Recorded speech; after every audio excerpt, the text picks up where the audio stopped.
Please welcome Super Tekla! Yes! Hello! Maayong hapon sa mga taga Mindanao, sa akong mga igsuon, sa akong papa, o sa tanang mga Muslim. Assalamualaikum warahmatullahi wa barakatuh. Sa mga manobo nga mga katribo ko diha. Mapiatang tong kahit ito wawawin. Kaya na damang lugan siya manay. Ano daw?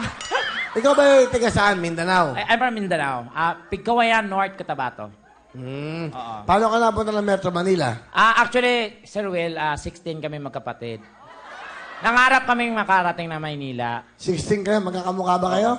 Ako lang po may itsura.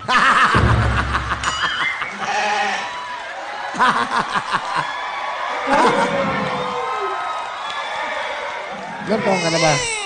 Wala, Ano, Sir Will, 34 na ako, pero maaga lang nabulok. Do you have any saying in life? What is your saying? My saying is, behind the clouds, there's a plane. Ba't tumatawa kayo? Kasi meron tanong eh. Pakunan mo nga direct. Ayun, napakita mo nga, Cecil. May yan. Ayan ang tanong. Tanongin mo sarili mo. May boyfriend ba ako? Hindi, ang totoo, Sir Will, for the first time, dito ko lang, pagkakataon ko po to na, dito ko po maihayag yung katotohanan. Taliwas po sa kanila yung pagkatao ko. Okay. Oo. Sir Will, lalaki po talaga ako.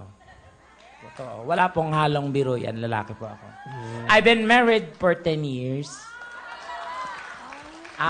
Babatiin ko lang po siya. Mahal na mahal kita, Lando.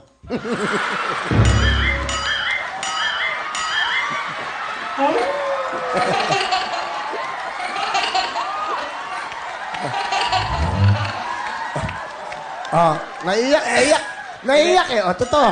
Hindi, kidding aside, Kita side gusto ko lang pong batin. Ito, Sir Will, totoo po talaga. May asawa po ako, nasa Jeddah ngayon. Si Miss Irene Gonzalez. May baby po kami isa, 8 years old. In real life po totoo. Nagkahiwalay na kami for 3 years.